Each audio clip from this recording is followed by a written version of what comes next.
Ang programang ito ay rated SPG, striktong patnubay at gabay ng magulang ang kailangan. Maaaring may masiselang tema, lengguwahe, karahasan, sexual, horror o droga na hindi angkop sa...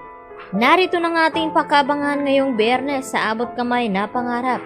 Tuloy na nga itong medical mission dito ni Dr. Santos kasama itong si Zoe dito nga sa kulungan kung saan naroon itong si Moira at itong mga iba pang mga nakakulong roon. At sinubukan naman ni Madam Lutos na pakiusapan itong si Giselle na sana ay makiusap daw itong si Giselle kay Warden na pwedeng makalabas itong si Lutos kahit isang araw lamang dahil gusto nito mapuntahan at makausap itong kanyang anak na nasa Apex bago daw ito operahan sa ulo. Subalit sinabi ni Giselle dito kay Lutos na hindi siya nangangako at susubukan lamang niya ito. At nang matapos ngang makipag-meeting itong si Warden dito sa Apex, ay bumalik na nga siya dito sa City Jail at tinanong ito ni Lutos kung nakiusap na ba daw itong si Giselle sa kanya na kung pwedeng payagan siyang makalabas at madalaw itong kanyang anak na naroon nga sa Apex Hospital. At wala namang daw binabanggit si Giselle tungkol sa nasabi dito ni Madam Lutos. Kaya tila naiinis at nagalit itong si Lutos dito nga kay Giselle ngayon. Dahil ginagamit lamang daw siya upang makuha ang gusto at kapag nakuha na nga raw ito ay itsapuera na nga lang daw. At dito sinabi ni Lutos sa kanyang mga kasamahan kung naiinip na ba daw sila dito sa loob ng kulungan. At syempre, ang sagot ng kanyang mga kasamahan na naiinip na nga daw siya at may plano daw itong si Lutos. Dahil mangyayari nga itong medical mission nila Annalyn Santos pati na rin itong si Zoe. Samantala, pinayagan naman ni Giselle na makasama itong si Zoe dahil sa pakiusap na rin dito ni Annalyn na payagang makita ni Zoe ang kanyang ina. At wala na nga itong nagawa pa dahil sa pakiusap din dito ni Annalyn sa kanyang tita Giselle. At yun na nga, pinayagan na nga itong si Zoe. At nang makarating na nga dito sa medical mission, ay dito naman nagpupulong itong mga grupo ni Lutos na may mga nakahanda na nga daw itong mga kagamitan. At pati na rin itong si Moira dahil nagkukunwari lang pala itong nagbago.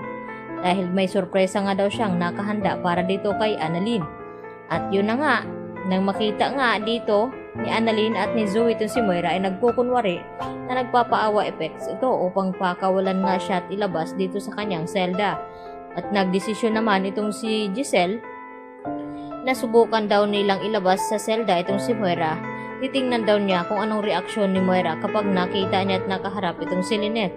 Subalit may mga plano na nga nakahanda itong si Moira dahil gusto niya sa araw na iyon ay makakatakas ito kasama ng ibang inmates. Kaya yun nga ay nag-aalala naman itong si Lynette sa kanyang anak na baka may mangyari at gagantihan ni Moira itong si Annalyn dahil sa ginawa nga nila noon kay Moira na sinabuyan nga nila ng piking asido. At yun nga ay gustong mangyari dito ni Lynette na pupuntahan itong City Jail upang siguraduhin na ligtas itong kanyang anak. At bago nga pumunta ay dito naman nasa lubong nila Aling Susan at Diyosa itong si Carlos at pati na rin itong si Irene. At nagtanong si Irene kung kilala daw nila itong si Carlos. At ang sagot ni Chang Susan dito kay Irene na manugang nga daw niya itong si Carlos. At nagtanong si Chang Susan kung sino itong si Irene at sumagot ito na ex nga daw siya dito ni Carlos Benitez at nagulat ang dalawa.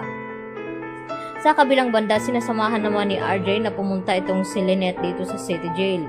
Subalit nang makarating na nga sila dito ay nadat na ng anila na nagkakagulo sa loob. At dito na tumakbo itong isang warden at sinabi dito kina Lynette at RJ na kasama ang palad ay nakatakas nga raw itong si Moira kasama ng ibang inmates. At tangay nga daw nila ito ngayong si Annalyn pati na rin itong isang anak. Dahil nga pakana lahat ni Moira ito at Madam Lutos na makatakas upang mapuntahan nga ni Madam Lutos ang kanyang anak bago ito maoperahan. At ang gusto mangyari ni Moira na makakatakas siya nang sa ganun ay maisakatuparan naman ni Moira ang kanyang mga plano. Kaya yaman nagulat ng husto itong si RJ pati na rin itong si Lynette dahil sa kanilang mga nalaman. Kaya yan naman ang ating pagkaabangan bukas kung magawa nga ba nilang mailigtas itong si Dr. Santos kasama ng iba pang mga nabiktima.